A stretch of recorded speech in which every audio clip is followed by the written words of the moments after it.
From Olympic City and the home of Pikes Peak, this is the Automotive ADHD Show.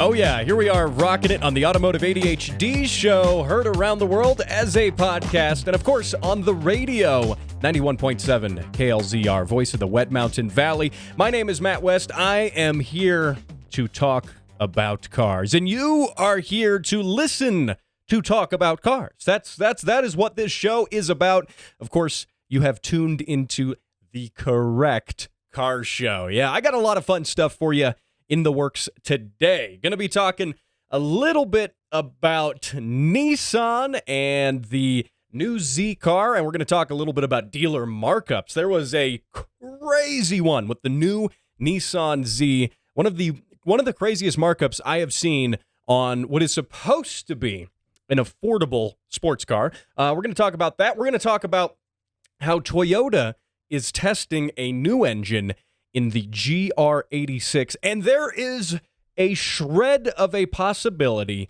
that the GR86 will get a Toyota engine. That's been the biggest sticking point with Toyota fans, that the GR86 does not have a Toyota engine. Yes, it's a Toyota chassis, but they teamed up with Subaru to make that car. Toyota developed a lot of the chassis. Subaru developed a lot of the drivetrain, hence the flat 4, the 2.4-liter flat 4 that lives under the engine bay.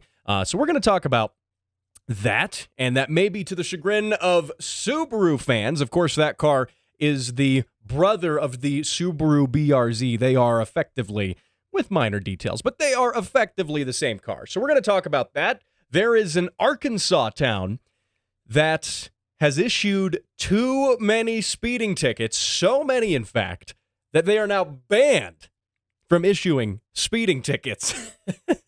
This is awesome. So if you're planning on speeding anywhere, well, I mean, they probably wouldn't appreciate it if you went here, but we'll talk about that. Also going to talk about what the meaning of sport is in cars. Is it just sports cars? You've heard of certain cars being labeled the sport trim. We're going to talk about how calling a car sport doesn't always mean that it's sporty. Yeah, manufacturers kind of do this. It's a little bit of some devious marketing. I'm not the biggest fan of it. We're going to talk about that. We're going to talk about a lot of things. This is, of course, the car show you tune into. This is one of, I won't say the best, maybe one of the most mediocre, but one of the most, at least for me, enjoyable car shows on the internet. For me to produce it. I love doing this for you. I wouldn't do it if I didn't love doing it. So that's been a lot of fun. Also, here in Colorado, I'm currently looking at Pikes Peak out my window right now. And I'm doing the show today, from the podcast today, from the home studio. I reorganized my whole studio so that I can actually see the mountain better from the window. By the way, if you are interested in a little bit of a behind-the-scenes look at the show, I posted up a video for the Patreon subscribers on the Patreon doing a studio tour of the radio studio that I also work out of, and I work out of there full-time during the week, and occasionally I record my show there just because, well, it's a $1 million radio studio. I might as well record my show from there. Don't let my boss know that. But anyway, it's if you want to see that, if you want to see some of that studio, maybe I'll do a home studio tour, but no one cares about that. I don't know. If you do, though, the Patreon is the place to be. Of course, I want to thank Robert, Renai, everybody else on the Patreon for supporting the show. And I'm going to have some more news coming up here in the upcoming weeks with the Patreon. I'm changing up a little bit of how I'm doing things. For current Patreon subscribers, nothing's going to change for you, but I am adding some new stuff. So that I guess is good. So anyway, we'll get into that. We'll cross that bridge when the time comes. It's all going to be good. I'm saying this like it's bad news or something. No, it's good stuff. If you enjoyed the show, you're just going to get even more out of it by being on the Patreon. Of course, patreon.com/Throttle Warrior. Now, before I talk about everything that I got on the docket today, I saw this. This is really fun. You know how cars, the whole trend, ooh, we're going electric, boo, right? Well, here's an idea. What if we take something that we associate as being electric and make it powered by gasoline. Yeah, this comes courtesy hat tip to Lewin Day from the Hackaday website. More of a computer tech page, but I follow it because there's cool stuff there. Like this. There is a guy who has figured out how to power his cell phone, not with lithium-ion batteries. Nope. He's figured out how to power it with gasoline. A gasoline-powered cell phone. This is insanely cool, by the way. I mean, for a number of reasons, I find this to be very cool and a lot of fun because basically, and he's not using exactly gasoline. He is using a fossil fuel, though. He's using, I guess, camp gas, which is, it burns a little cleaner. It's like stuff you'd run in a gas lamp. You'd run it in a camp stove. Not quite as aggressive as gasoline, especially when it comes to the fumes. Because, I mean, hey, you don't want your cell phone, smelling all like gasoline and stuff in your pocket, lighting you on fire as well. I mean, that would be an interesting day, but you probably don't want that. You probably don't. Now, we should run cell phones. By the way, if we're talking about like fumes and stuff, I love how E85 smells. Is that weird? Is that strange? Because E85, especially after it's been burnt, I have my 20-valve 4AG E-swapped AE86 running on a standalone ECU and ethanol, and I love how it smells. Like you normally you don't want an exhaust leak, right? The exhaust leaks are bad, but it smells good. Come on, the ethanol has like a sweet sort of, it's alcohol, but it has sort of a sweet smell to it once it's burnt. Now, is it any less toxic for you? Is the carbon dioxide going to kill you any less because it smells good? No, of course not. It's terrible for you. It just smells better, which is kind of dangerous when you think about it. But anyway, back to this cell phone. I digress. He basically used a device that can essentially generate electricity from heat. Okay, it's called a thermoelectric generator. So heat, electric. I mean, yeah, that's basically what it is. And what he's done with this is he has, and the gentleman putting this together did a great video of this and kind of put some info online about it.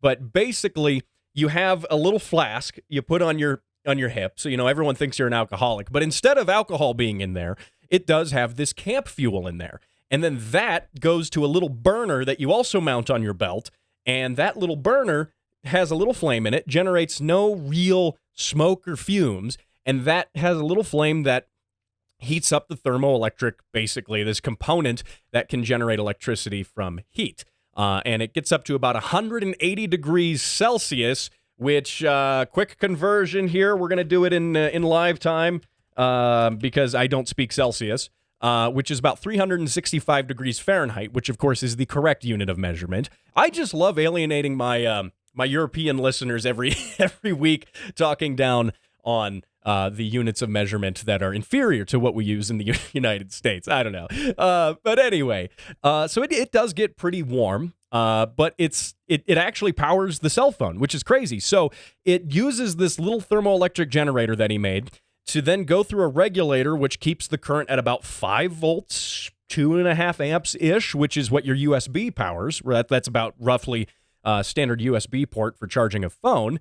And then he plugs his cell phone into it and bypasses essentially the battery. So he can charge the phone with it, or you could just, in theory, if you kept the power consistent, you would then use just that and no battery. Now, that said, that's a little challenging, keeping that power perfectly consistent in such a way that the computer hardware inside the cell phone would operate normally. But anyway, this guy has done it. He does go by the name, I should have mentioned this at the beginning, Brian Lauder is his name.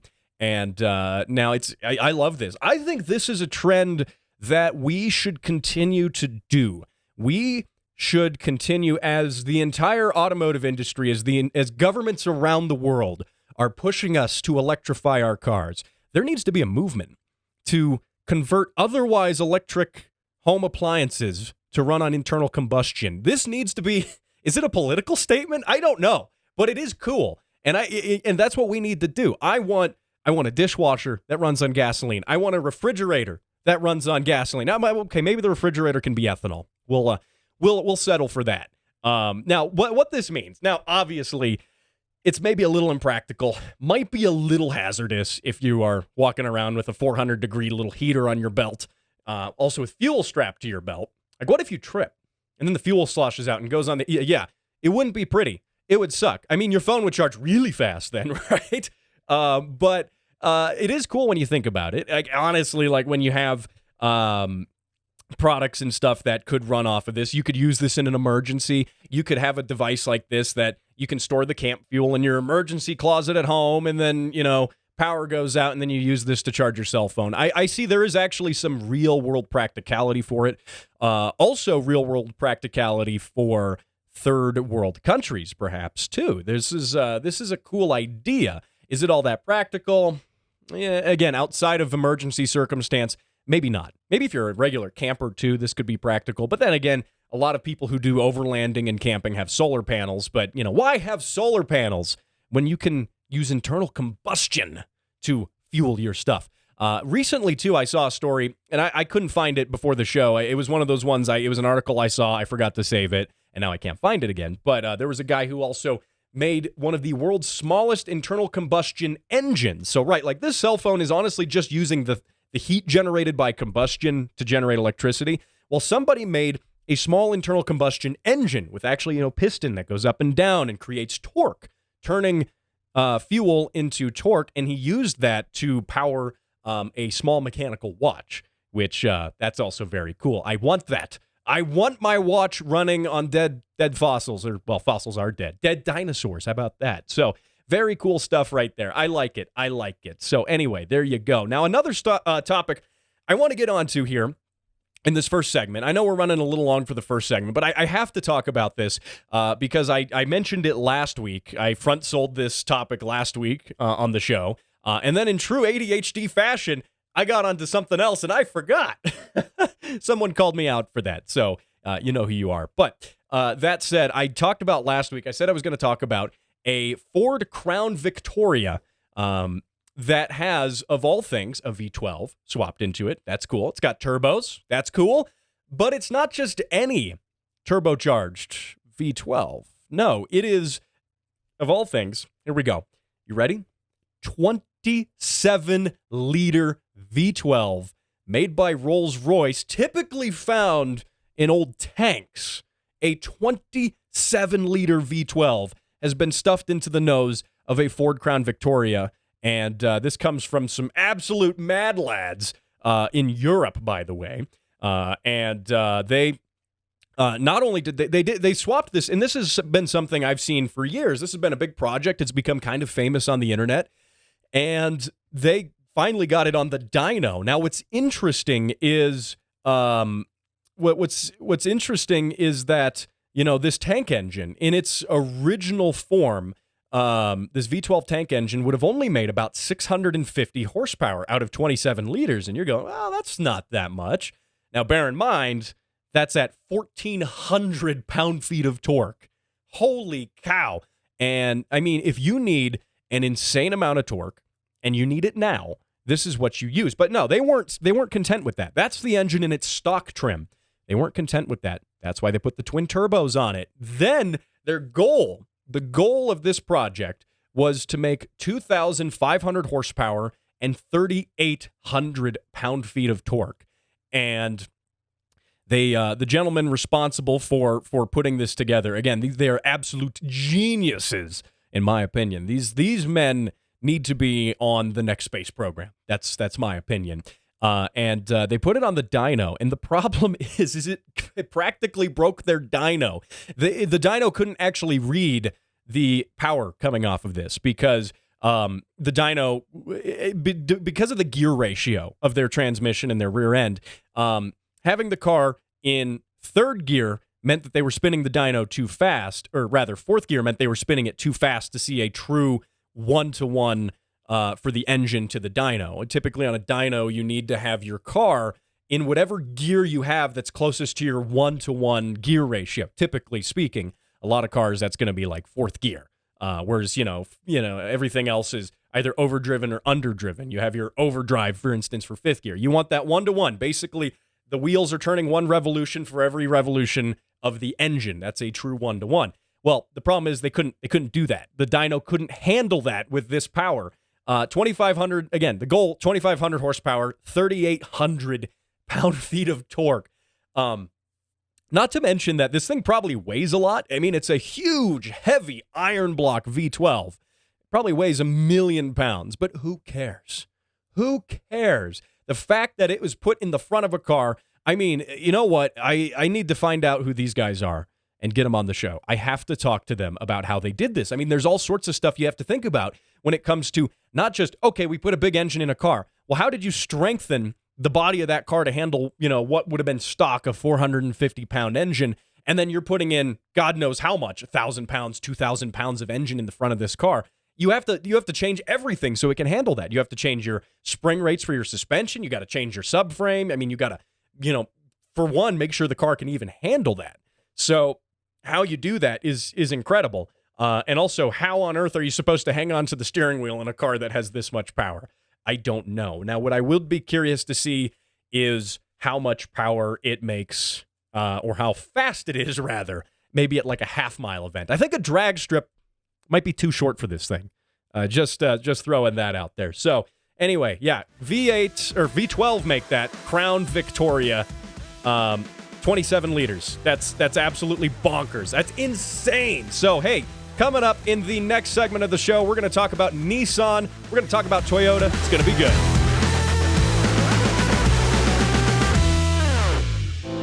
At the Speed Council, getting things done fast is our priority. We do everything fast, from driving, working, sleeping, and eating. Someone help! He's choking! This is Tim. Hello. And by the time this ad is over, he'll have bicycled across the earth 69 times. Nice. Even if our name sounds unfamiliar, you know our work. F1? Pfft, child's play. The world's first supersonic jet? Yep, that was us. Apollo 11? Also us. The fastest animal in the sea? Hell, we even wrote the Wikipedia article. Fast. And we're so dedicated to speed that we've genetically engineered the world's first hyperspeed speed machine. With this scientific breakthrough, you can download your favorite automotive podcast a whole day early. How's that for fast? Patreon.com/Throttle Warrior. Donate now. Download the show early and receive special perks. This message approved by the Speed Council and the Church of Fast Things.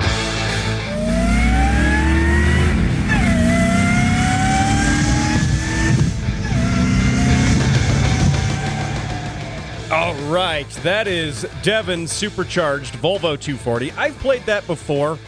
I played it like 4 times now. I know. I'm sorry. I need to get you some fresh stuff, but I just love how that sounds. Oh my God, that's coming from a Volvo. By the way, if you want to send in your car sounds, if you want to help me on my quest to play everybody's car sounds on the radio as well as on the podcast to listeners around the world, if you want to tell your friends, hey, my car was on this mediocre car show. You should really check it out. Not for the car show, but just so you can hear my car.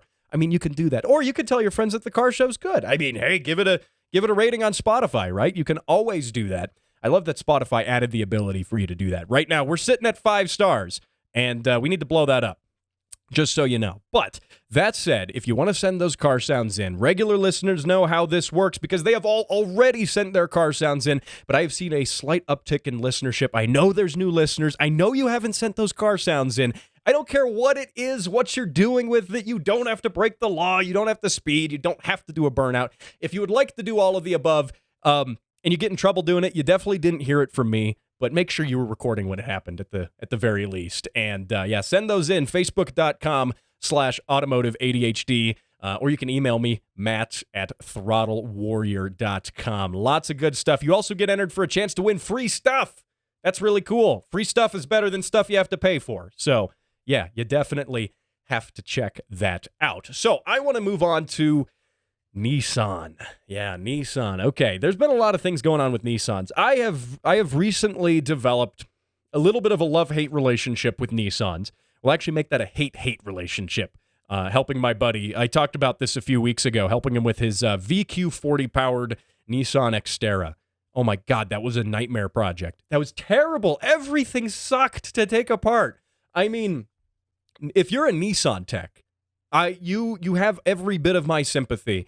And I also think you're a little insane, and maybe you kind of like that sort of thing, you maybe into that, if you know what I mean. But you have my sympathy. It's absolutely brutal working on Nissan. So I have developed that new perspective on Nissan recently. Now, I still think that their new Nissan Z car is very cool. The new Nissan Z is interesting. Now, of course, it has an engine that's derivative of the VQ series, except with turbos. That's already a tight engine in there, and how you're going to make that even tighter with the addition of turbos and stuff. Okay, it's I don't even want to think about it. I don't even want to get near that thing with a wrench at the moment. But having said that, the new Nissan Z is a really fun car. It's definitely had a warm reception by all of the automotive media, and it's definitely a compelling competitor to things like the Corvette, C8 Corvette. It's a compelling competitor to the, probably its most direct competitor is the BMW Supra. I mean, the Toyota Supra. I know, it's still a BMW, exactly. That car, I've talked about my opinion on that car before. Yeah, I know BMW actually built the Supra, the new one, but it's got a lot of Toyota in it. I like it. But the thing is, the Nissan Z is a good competitor because, especially of the price. The price is what makes this such a good competitor to these other options, because you're achieving performance in this car very similar to these other options on the market for a fraction of the price. And let me give you, we're going to talk a little bit about that pricing and about why I think it's so ludicrous what a certain dealer has done with their dealer inflated price. Oh, yeah, I know. So, and what's, let me just give you a quick recap here. The Nissan Z, 2023 Nissan Z, it's got 400 horsepower at 6,400 RPM, 350 pound-feet of torque at anywhere from 1,600 to 5,200 RPM, which is a really wide power band. I like that. And it weighs about 3,600 pounds in its highest trim form. Okay, so that's a good amount of power. That's a good power-to-weight ratio. And importantly, the base price is $41,000, with the performance model touching about $53,000. And that means that is a performance bargain, especially if you get into that. If you get into that base one, if you get into that base vehicle with the intention that you are going to do some modifications, do a couple of things, I mean, that's really stellar. That's a stellar price for what that is. And I think that's good. And again, the reception to it has been good, but probably the one you do want to get, if you just want to buy it and you just want to enjoy it as it is, you want the nice one, $53,000, and that is still very competitive. I mean, on a factor of almost 10 grand apart from the Toyota Supra, which makes about the same power, in fact, a little less horsepower, makes about the same power, weighs about the same, has roughly the same wheelbase, give or take a few inches, but close to the same. The Nissan's a great deal. And now, of course, down the road, you're going to have to try to service that darn VQ motor in there, and it makes me mad. But the problem here is a dealership, okay? And the dealerships have been marking things up since the beginning of dealerships, and I get that.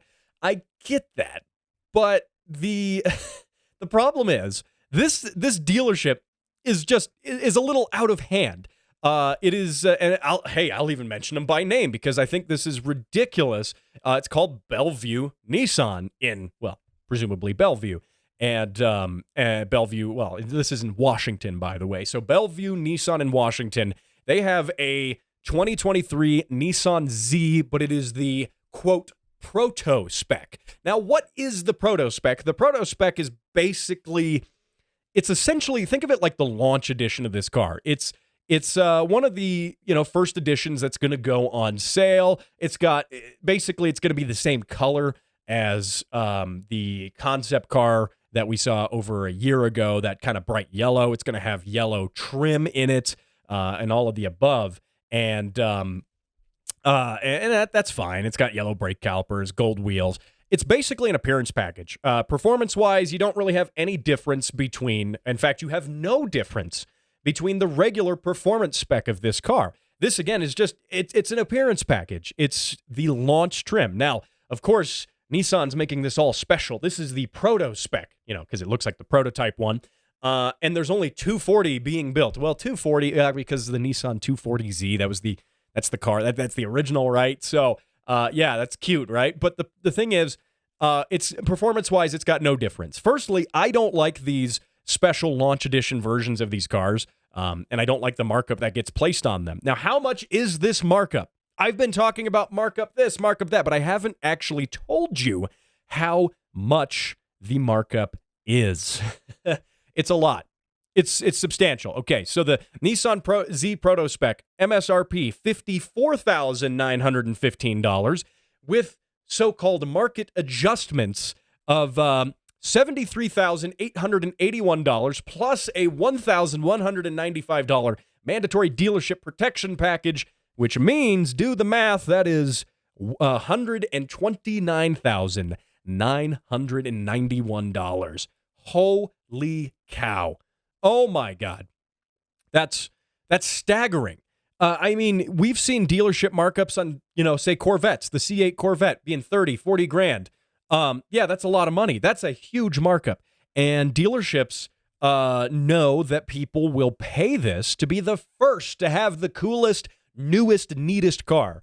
They know that absolute chumps, and that's what you are, is a chump if you do this, will pay a lot of money. Well, chumps with a lot of money will pay a lot of money to be the first to have one of these cars, and they will pay these dealership markups, which the dealerships, by the way, don't call them markups. They call it, and this is all marketing. This is to soften the blow. They call it a market adjustment, quote unquote. Yeah, a market adjustment. That sounds, this is just because, the market's really hot right now and these cars aren't being made. There's not a lot of them. This is just fair market value. We're adjusting it for what the market is. Yeah, they're adjusting it $73,000. That is over, that is insane. I mean, the car itself is $54,000, and then your market adjustment is like, it's insane. I mean, a whole nother Nissan. You could buy a whole nother one for that, plus another half one.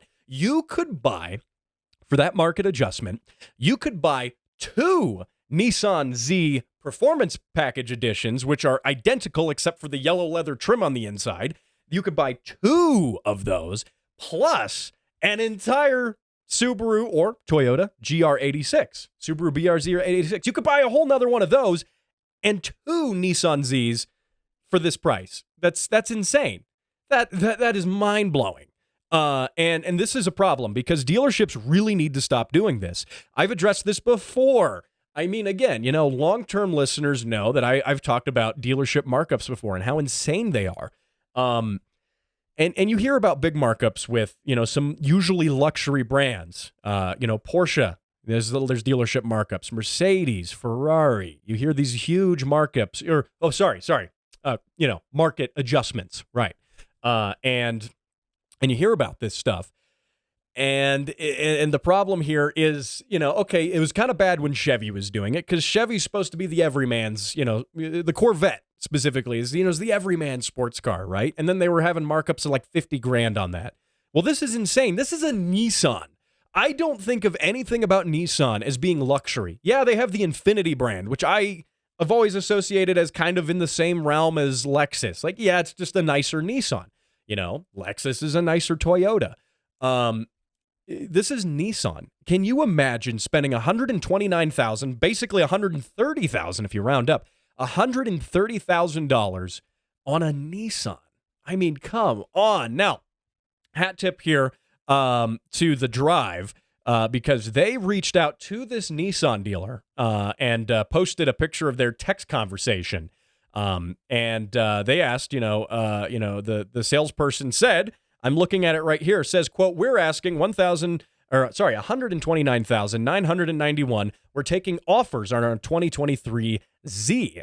And one of the journalists at the Drive replies, well, you're asking your ADM, your market adjustment basically, is more than $70K. And the salesperson replies to them very cheerfully, correct. Yes, sir. Yes, that is what we're doing. There are only 240 of those made in the country, and there's not many on the ground. So the salesperson is using that as their justification. Well, there's only 240 of these being made. Yeah, $130,000. Take it or leave it.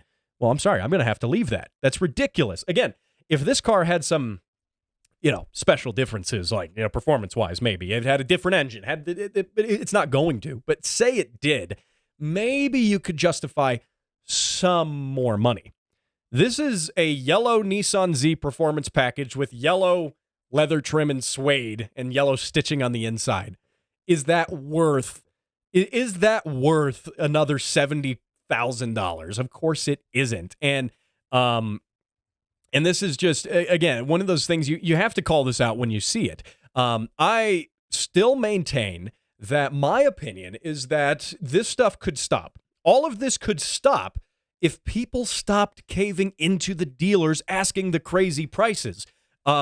Because if the dealer isn't going to be able to sell it because no one is going to pay that much money for it, then the dealer will make $0. If the dealer says, I'm going to mark this up $70,000 because I want that profit, well, you've marked it up so high that no one's going to buy it, and now you make zero profit. Like, this is basic economics here. You know, I don't have a degree in economics, and I don't need one to tell you this is absurd, and to tell you that the solution is don't buy this. Now, I know you're not going to buy this. I'm not going to buy this. I'm not in the position, or do I have the desire to spend $50,000 on a new sports car right now?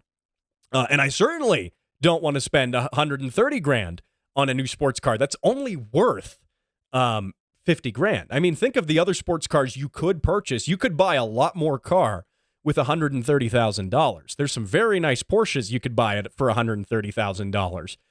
You could buy a C8 Corvette and have cash on top to modify it and supercharge it and make it the fastest thing on four wheels for $130,000. And what? Here's a 400 horsepower Nissan Z. Yeah. Again, the solution is don't buy this. And the solution also is get rid of social media influencers who do buy this. I mean, they're the ones doing it. I would say if I had to pin the blame on somebody, it's rich Instagram people, it's rich YouTubers who want to be the first to do this, and they know they're going to make their money back on it, through content and clicks and ad revenue from their stuff. They know because they're going to be the first to have it, they're going to make the money doing it. They are part of the problem here. Now, it's just one of those things that I have to call it out. That's why I have no trouble calling this dealership out by name. Bellevue Nissan in Washington. That's insane. You should not do that. And again, what's my opinion matter? Because I said up front I wasn't going to buy one anyway. What's it matter? Well, it does matter because it matters from a perspective of consumer trust and trusting a brand. And, dealerships are tasked with honoring or at least representing, honoring is not the right word, but at least representing the brands that they have. They are entrusted with doing that. And even though the dealership is a private company, the Ford dealership down the road, yeah, they got a big Ford sign, but they're not corporate Ford. They're a private company. It might be Joe Schmo's Ford dealership. They have licensing agreements with Ford. They have inventory agreements to exclusively sell Fords, but the same thing applies. They are not Ford, but that doesn't matter. The thing is, what matters is you're a customer going to the dealership and you see that big Ford sign and that dealership rips you off. Your aggression isn't always towards the dealer. You might know better in your head that that's the dealer and not corporate Ford. But subconsciously, I still think you associate that with, say, Ford. I'm just picking on Ford because it's an easy example. But yeah, all of these dealerships are tasked with representing the brands that they sell. And that's why some dealerships or some manufacturers are really putting the hammer down on this. Ford is a great example. And that's kind of why I tied in Ford. Ford is a great example of this, saying that, in the past, this was a few months ago. You can listen back through the podcast feed and find this episode. I talked about it.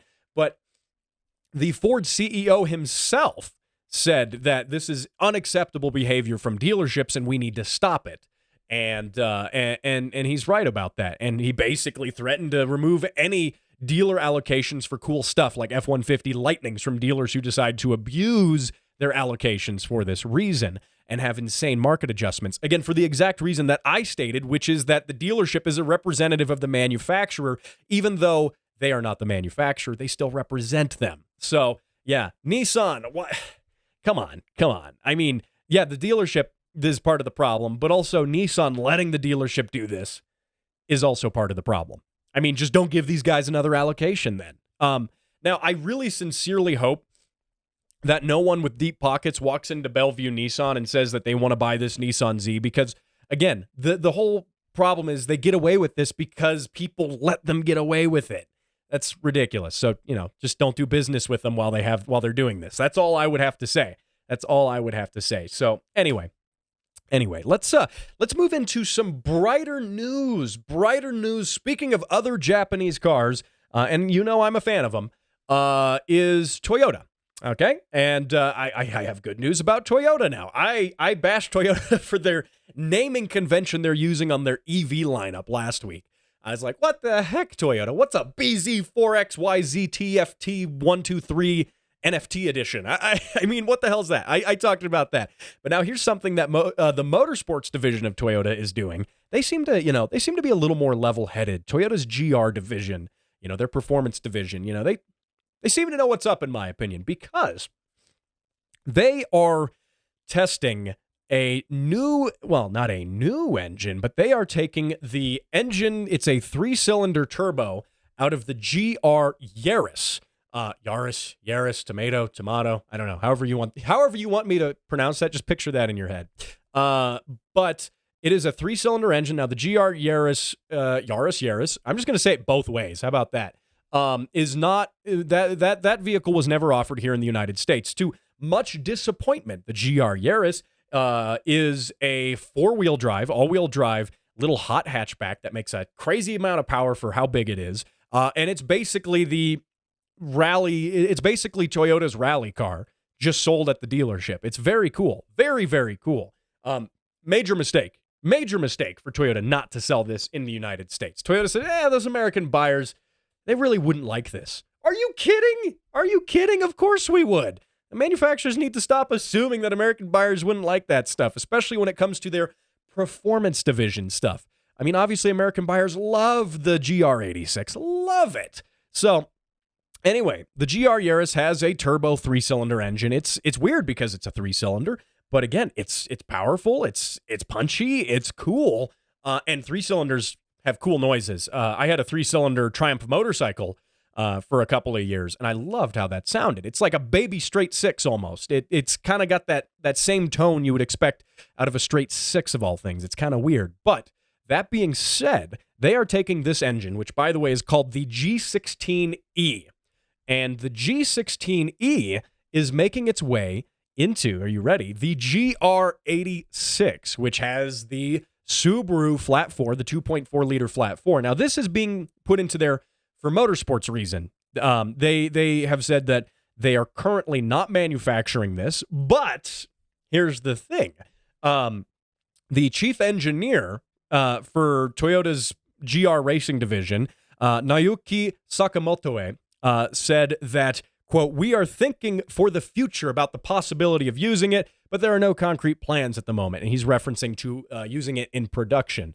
But why this is cool. So some of the GR86s participating in different racing series, such as the Japanese Super Taiku Racing Series, they're using this engine as a test bed for alternate fuels. They want to use it for synthetic carbon neutral fuels, and they want to test it with this engine. And so they're doing development and they're doing R&D, taking the GR Yaris engine, putting it in the GR86, which is a rear-wheel drive, again, basically the BRZ, the GT86 of the previous generation. Rear-wheel drive, manual transmission, little sports coupe. And why this is cool is because they said they're not going to rule out using it for production, but one of the biggest gripes from Toyota fans about this car, the GR86, is that it uses a Subaru engine. Now, of course, Subaru fans are all confused as to why Toyota fans are butthurt about this, but it's just the fact that I think a lot of Toyota fans want a Toyota engine in their Toyota chassis. That breaks down to it. Also, I'm not that big of a fan of the Boxster motors when it comes to servicing them yourself. It's not as bad as all the horror stories everyone makes them out to be, but the previous generation engine, the FA20, was pretty notorious for a number of failures, and that was in the GT86, the FRS, and the BRZ, which are all the same car. It's always very confusing when you talk about these chassis because they're all the same car. That's all you have to know. They're the same car. But the possibility here, and the cool thing is they say they're not ruling out the possibility of using it. So imagine you could, and this engine would be cool. A lot of people would say, well, I want a 4-cylinder in my GR86. Well, that's fine. An NA 4-cylinder's good. The 2.4-liter 4-cylinder in the GR86 and the new BRZ is a good improvement. It is a very good improvement over the previous generation in terms of torque, in terms of power band. We don't know about reliability because there was a debacle with the RTV sealant in the oil pan breaking loose, excessive amounts of RTV breaking loose and clogging the oil pickup, and then grenading your engine. That's already happening. So that's the reliability long-term of this engine has yet to be seen. Now, obviously, Toyota is addressing, let me get those words straight. Slow down. Gotta slow down. Subaru is addressing that problem already. They have recognized that is an issue. That being said, a turbocharged 3-cylinder that's kind of rev happy and peaky in power, and most importantly, might be lighter than the flat 4 2.4 liter. It could be, we don't know, but it could be. It's a smaller engine. Could be lighter. Might have better weight distribution. Might have it even further back past the front strut towers and get that closer to, even more of a true 50-50 weight distribution. There's a lot of cool reasons to have a Toyota engine in here. And I think Toyota is also concerned about some of the drivetrain issues with the Subaru engine that's already, that have been present. Is Toyota happy that they're using a Subaru engine? They'll tell you they're happy they're using that. Yes, we love our partnership with Subaru. But I have a feeling the bean counters, the engineers, a lot of the people actually working at Toyota might not be a fan, again, of the reliability issues with some of the flat 4 stuff that Subaru produces. I'm not saying Subaru makes bad engines. It's just, it seems to be in these sports cars that maybe because of how people drive them or whatever, they seem to have a lot of failures. That's an undeniable fact. I think if you were to actually draw up some statistics and look at it, there's a lot of failures with them. Pretty much everyone I know who had the FA20 engine in their BRZ or GT86 of the previous generation has blown it up. In fact, I don't know one Subaru owner personally who doesn't say, yeah, I'm on my second rebuild. It's stage 2 now. We built it. I blew it up. They've all blown them up. They've all blown them up. So, I mean, obviously, if you keep them stock, there's probably no issue. That's fair to acknowledge that, if you keep them stock, you're probably all right. But I digress. Toyota making an engine for a Toyota car.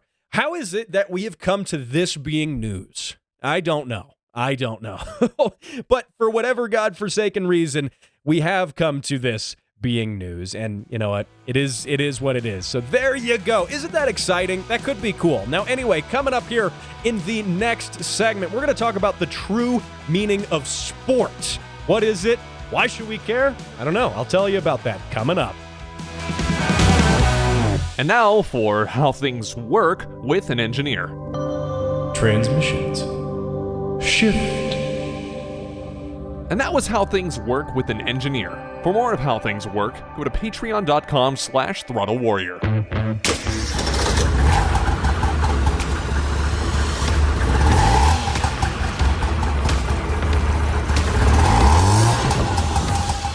All right, that car sound was sent in by Artem. He has previously sent in some very, very cool car sounds, namely that of some fun TVRs. Now that, my friend, is no TVR, but it is very, very cool. That car sound, you might be able to notice that's a two-stroke, right? Well, that is a 1968 Subaru 360, and that is the Young S version. Yeah, what does that mean? This is a car, look, Artem has me beat on the obscure car knowledge here because this is a car I didn't even know about.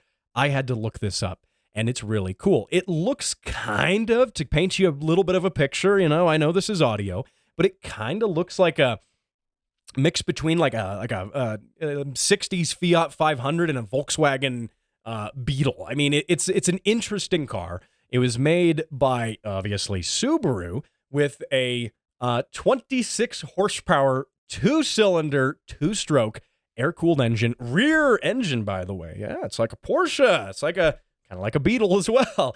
And it's very cool. Artem's is bright yellow with a black roof. This is such a cool car. This is a car I didn't know about. I love it when I learn things about new, old, obscure, fun cars. Those are some of the most interesting cars to me. I really enjoy that. So that's super cool. Artem, I want to thank you for sending that into the show. And also, Artem made a comment about last week's show, and I felt like this was worth addressing. So last week, I talked about speed limits. I talked about New York's absolutely absurd, perhaps unconstitutional use of what they're wanting to mandate speed limiters be installed in every single production car sold in the state of New York. And these would be, speed limiters. And if you listened last week, you know what I'm talking about. If you didn't, after this show, go back, listen to last week's show. I really go in depth. I cite some great statistics from the National Highway Traffic Safety Administration. I cite statistics from the government about the government doing this. So it's really worth your time.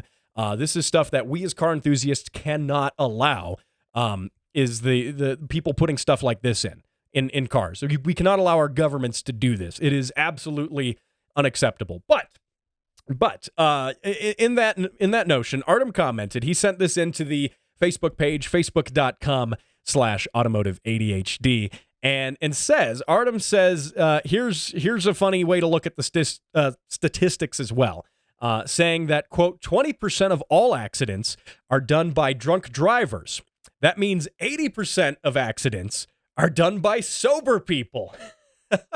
That's a great way to put it.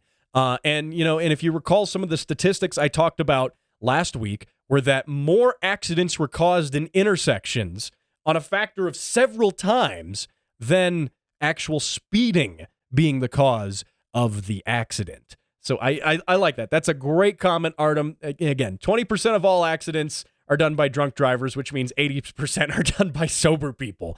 So really sober people, so sober people are the problem. That's essentially what that's essentially what we're saying, is that sober people are the problem. Oh my gosh, I love that.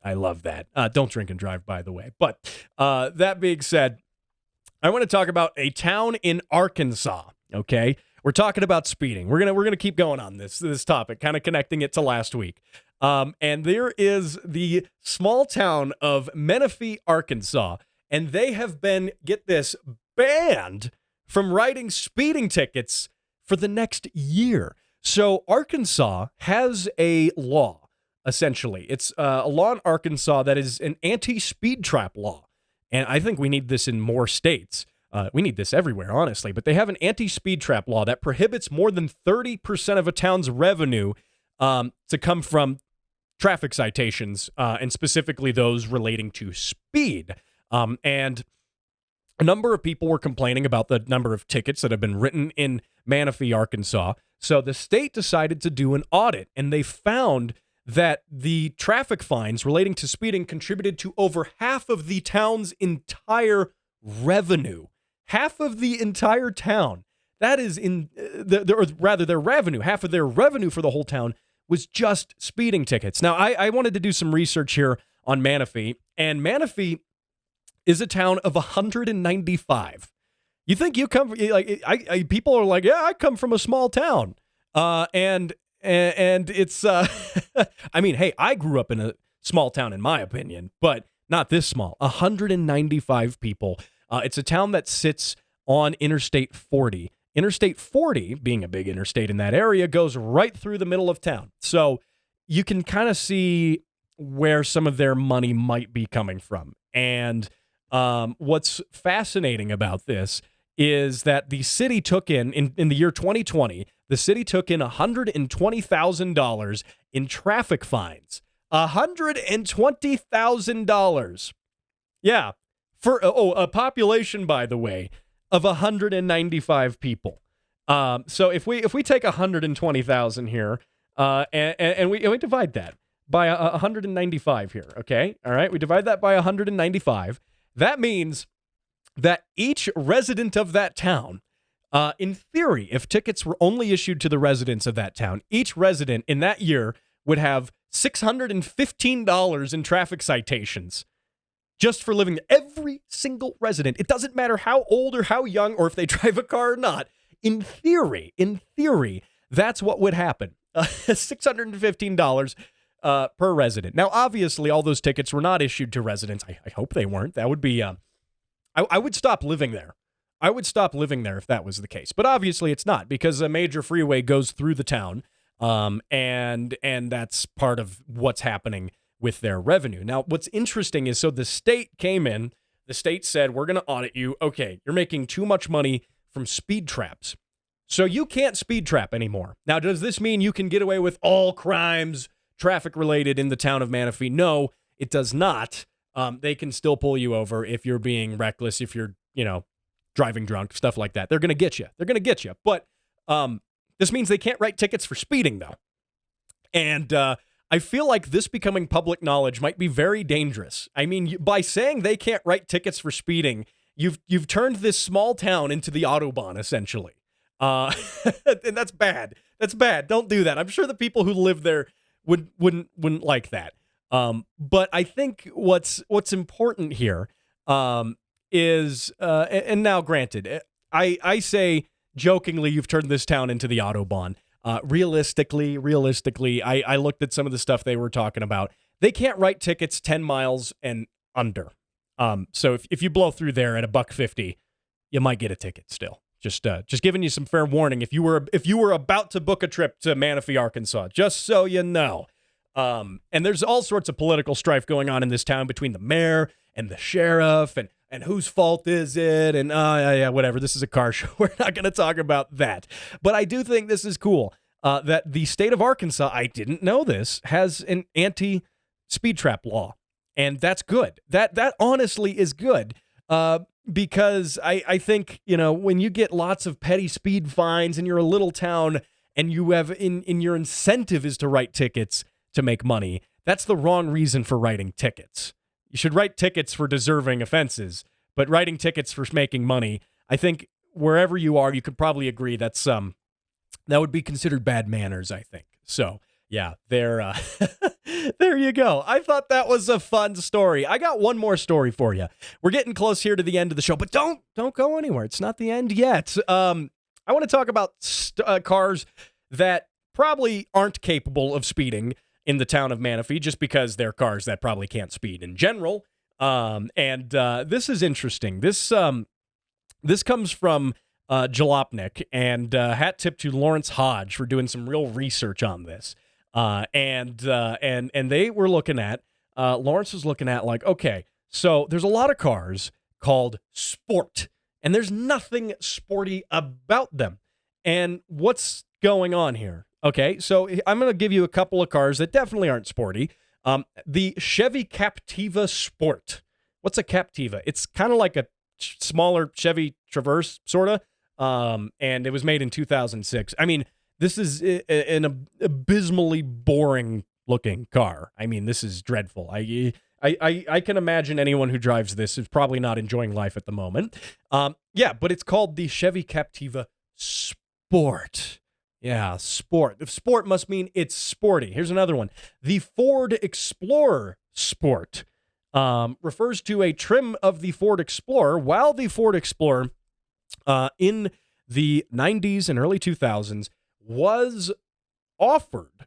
It did have an option to have a 5-liter V8, which is cool. That wasn't the sport model. The sport model was essentially the base model, but more like the extreme base model. And sport meant that essentially the Explorer had 2 doors instead of 4 doors. Okay, and it was slow. Okay, so just because it has 2 doors makes it sporty? I don't get that. Here's another one. The Mitsubishi Outlander Sport. The Outlander is a dreadful SUV in my opinion as well. I see them all around town here in the Springs.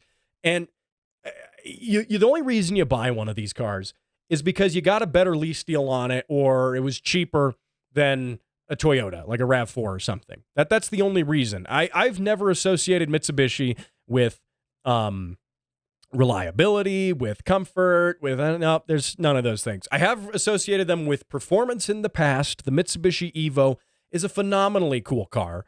All of the generations of the Evo are super cool, but they don't make the Evo anymore, so that's sad. And okay, so the Outlander, sport though, it's sport. Guess what? You get little pinstripes on the bottom of the doors that are red because it's sporty. Yeah. Here's the Mitsubishi Montero, sport. Yeah, sport. What does that mean? Nothing. Absolutely nothing. You got 134 horsepower, 2.4 liter four-banger, and that's it. That's it. Yeah. The Nissan Rogue Sport, another good example here. So what am I getting at with this? Okay, is that manufacturers seem to use the sport badge as a way to say, yeah, you should buy it. It's the sport. You know, it's for young people who like their cars to have good performance and feel, and it's got 2 doors instead of 4 doors. It's definitely way more sporty. Sport is a term that I think has been absolutely overused and massacred by the automotive industry. They have absolutely gone to town with sport this, sport that. You see ads, ooh, it's sporty. It's got sporty handling. It's meaningless. When they say sporty handling, when any automotive advertiser says sporty handling, if they have to tell you the handling is sporty, it's probably not sporty. Let me put it that way. It probably isn't. And this is the problem. Again, they said, yeah, sport definitely sells. We want young customers to be enticed into buying otherwise boring cars because, ooh, I got the sport model. Jeep has even done this with the Jeep Wrangler Sport. Now, the Sport Edition, the Wrangler's a little different because the roof comes off, the doors come off, the windshield folds down. Yeah, I can see that it's somewhat, sporty in a non-performance way. It has some excitement to it still. But yeah, calling anything else like this a sport has just ruined the word sport. You talk to non-car people and, non-car enthusiasts, and they associate sport with being like the base model and not as an actual sports car. Now, obviously, a real sports car. Does Nissan, I was talking earlier in the show about the 2023 Nissan Z. Do they have to call it the Nissan Z Sport? No, it's implied. The Subaru BRZ, the GR86. Do they call it the GR86 Sport? Of course not. It's implied. Porsche. When will you find sport on any of Porsche's actual sport models? Is it the 911 Sport? No, it isn't. That's because real auto manufacturers who make actual sports cars have realized that, for one, that's implied, you're buying a sports car, and for two, that the rest of the auto industry has ruined the word sport, absolutely desecrated this word. They have desecrated this word and danced on its grave. I mean, that's what they have done, and I think, like, if now whenever you see marketing and you see sport, oh, it's got sporty handling. Ooh, it's the Subaru Outback Sport. It immediately tells you it's slow, it's boring. So what they should do is just stop using the word sport because the connotation of it has been entirely ruined. It turns off buyers more, in my opinion, than anything else. So anyway, there you go. Hey, if you if you got thoughts on this, you can always chime in on the Facebook page, facebook.com/automotive ADHD. Let's go on a crusade to make manufacturers stop calling things sport. I say that with air quotes that you can't see because it's audio. But anyway, hey, there you go. Now, hey, I do want to thank you for joining me on this edition of the Automotive ADHD Show. I have gone on here for almost a whole hour. I have had a lot of fun. I love doing the show for you. I really appreciate that you listen to the show, that you interact with the show, that people send in their car sounds. That always makes my day. And of course, I want to thank the Patreon subscribers again, patreon.com/Throttle Warrior. Get in there, get early access to the show. It's really cool and some cool special features as well. I got all of that stuff coming up and more. Check it out. Now, I'll see you right here, same time, same place next week when there's a good chance we'll, probably talk about cars. I think that is a for sure possibility. I'll see you then.